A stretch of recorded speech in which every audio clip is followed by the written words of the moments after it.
Good morning and welcome to my kitchen. Today we're making my favorite dill pickles. Now, my cucumber plants did not perform well this year. However, I was able to get cucumbers from a neighbor. He picked them fresh yesterday afternoon. I picked them up, and the first thing I did was cut off the ends. You only have to cut off the blossom end. So you can see how this has a little brown. That's the blossom end where the flower would have been. And that's the stem end that would be attached to the vine. So you only have to cut off this end, but I just do trim both ends. I trim as little as I can just to get that stem end off. And why you do that is the blossom end can tend to harbor bacteria, which you do not want in your jars of pickles. So I'm just gonna sit down and chop the ends off these, put them in cold water, and I will jar them up in the morning.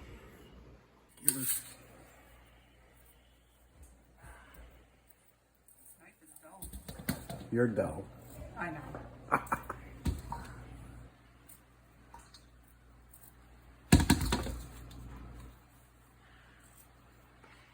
I soak them overnight. It's the next morning. And I have a lot of my stuff ready to go. So it is a safe and tested recipe. The only thing is I believe that their recipe calls for sugar, but sugar can be omitted. I don't like a sweet pickle. I like a nice crunchy garlic dill. So this is the perfect garlic dill recipe. I've made literally hundreds of jars of this and they always come out fantastic.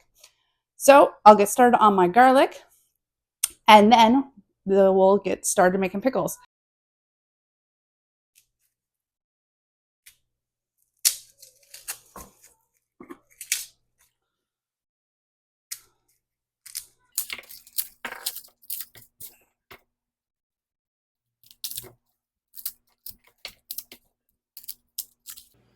All right, so just out of curiosity, I want to try peeling garlic a couple different ways. Usually, I just go the old smash and grab route. This is from a mortar and pestle, I believe. I just have this part, but that makes a nice smash. You can also soak in water. These are very fresh garlic. These have been soaking for maybe 20 minutes. I know I tell these are going to be easy to peel. Like they were in the ground a month ago. So sometimes they can get quite sticky. So soaking them in water makes them easier to peel. Oh!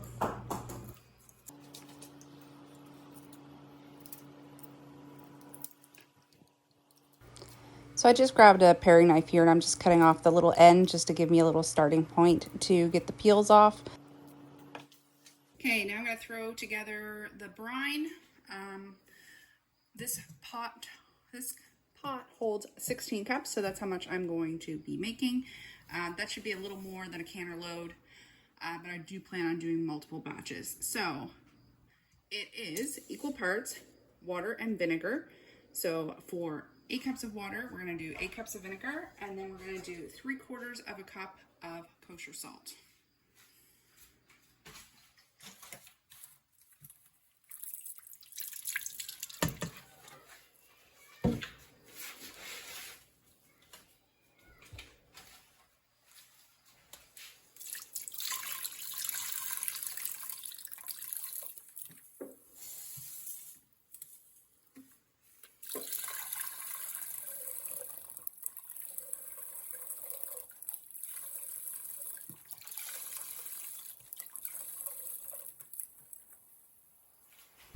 And I'm just gonna get the heat on that. I like using this pot because it has the measurements off the side.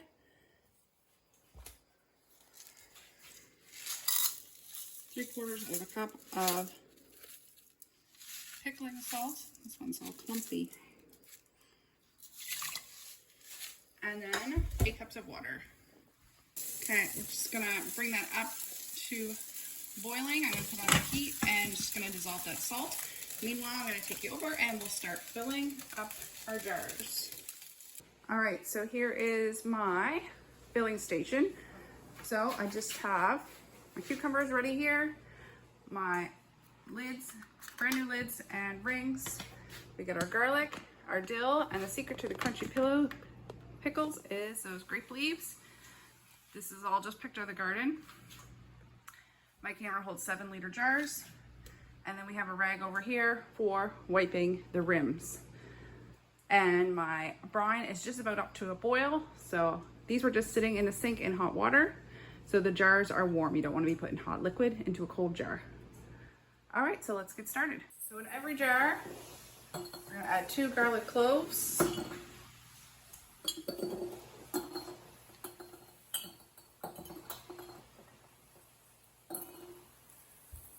1 grape leaf,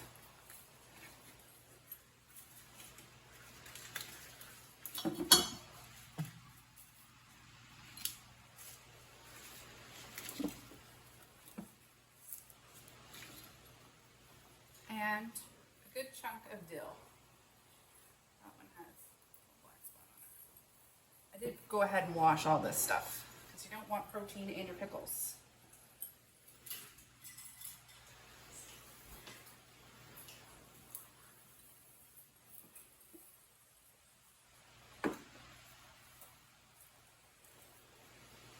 I find most of your flavor is in these. These are going to seed.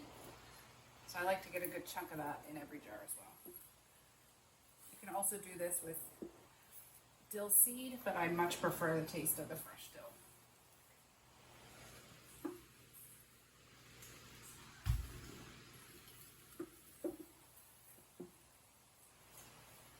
And I'm working fairly quickly because I want these jars to stay warm for when I put the broth in.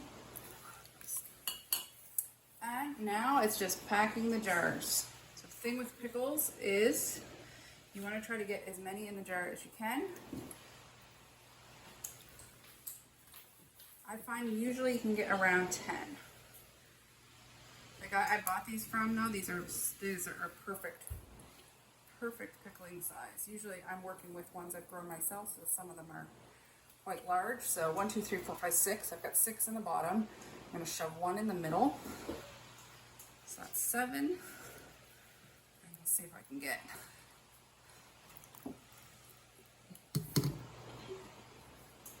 Oh, I might be able to get 11 in this one. And I do use the regular milk jars, and I want to get them below the shoulder.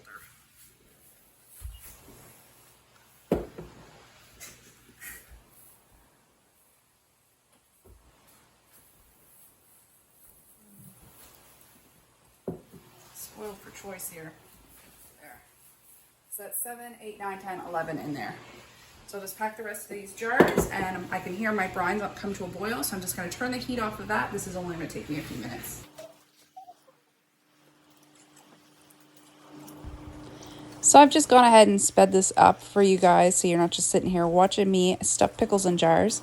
However, in real time, to do the 7 jars took me just over 5 minutes. So it just shows you how quickly a pickle recipe comes together. It's a great first canning recipe. I would definitely recommend pickles or jams if you're just getting into canning. And I am using a steam canner today. That's just what I prefer, especially since we are on a well. So water is a bit of a premium, especially this time of year.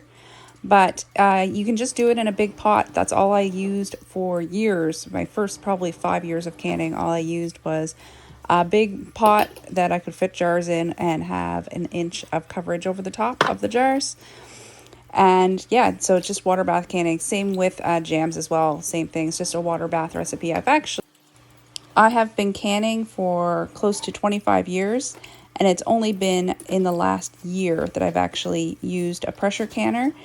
Before that, I used a water bath canner and just did pickles and jams and salsa, tomato products, things that can be safely water bathed. All right, so I just brought you over by the stove. So my brine is heated up. My steam canner has 2 quarts of water in the bottom, and I'm just going to turn that on now. It heats up really quick, so you don't want to have it going until you need it. And I'm just going to fill these jars to 1/2 inch headspace.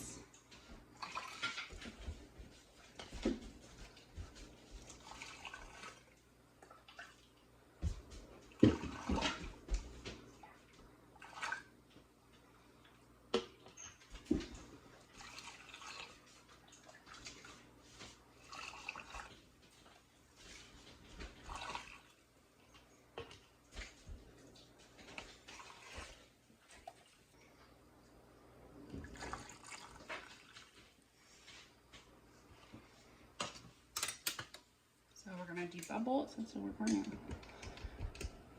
It's a little bit difficult to debubble pickles just because you get them in there so tight. But just do the best you can.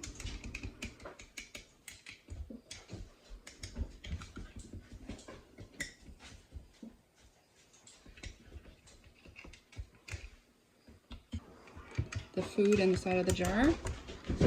So as you'll see, the headspace came down a little bit on these. So 1/2 inch headspace is this second. So you hold inside the jar and you want it to touch the liquid. So that one's almost, that one's got a bit to go. So then you just top up your headspace. Now when you do this a few thousand times, you can pretty well tell on the jar where 1/2 inch is.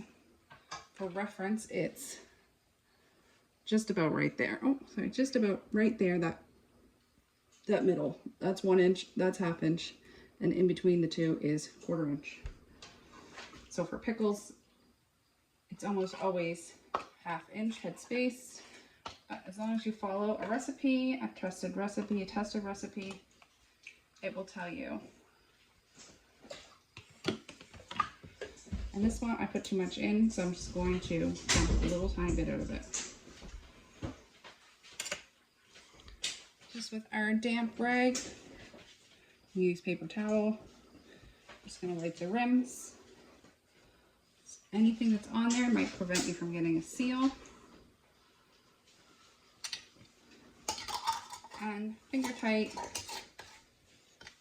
new lids.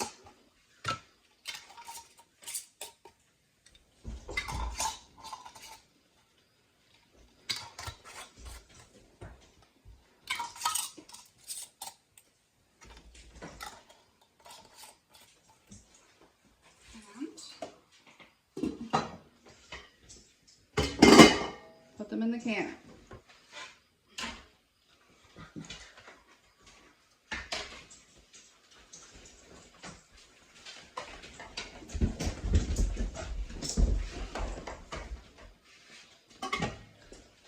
So once it comes up to temperature, which is, oh, sorry, that last dark green mark, then you're going to can for 15 minutes. So we're just at temperature here. I'm going to turn my stove down to low and put a timer on for 15 minutes. All right, the timer just went off for my 5-minute cool down. So processed for 15 minutes once it got up to temperature, and then it's been cooling off for 5 minutes. And moment of truth. Ta-da! All right, I'll get these out of the canner, and I've actually got my brine going for starting a second batch.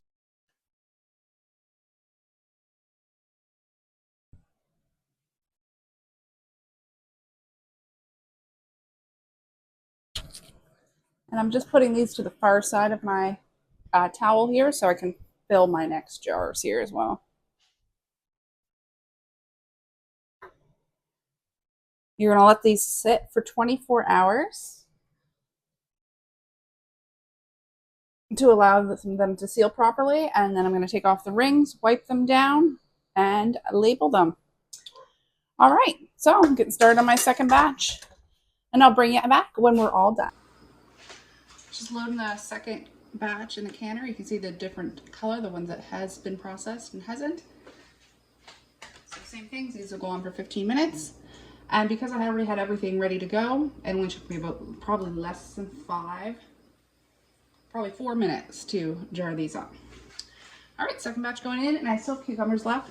Won't be a full third batch, but we'll see how many we get. So this is a jar of pickles I made last year. I don't have any whole dills left, but these are the cucumber slices. I do them on the mandolin. So, just for proof, August 28th, 2023. So I'm just going to go ahead and open this jar, and I'll show you they're still nice and crunchy. And these have all been processed for 15 minutes. So, it bends, but delicious. Oh my god, so good. It's still got a nice bite to it. So good. Okay, so that's all 3 batches done. I actually finished these a couple hours ago. It's now almost 3 o'clock, but I was just taking time to make sure they all pinged, and they sure have. Every lid is down by the looks of it. So even though they've all pinged, I will still let them sit here until tomorrow afternoon. You don't want to disturb them in the first 24 hours, just to give them enough time to really properly seal. So out of those 20 pounds of cucumbers, we got 19 1-liter jars of dill pickles. So that is how easy and actually how quickly it is to make your own dill pickles. Thanks so much for watching. If you found this interesting, please consider liking and subscribing. Have a great day. Bye now.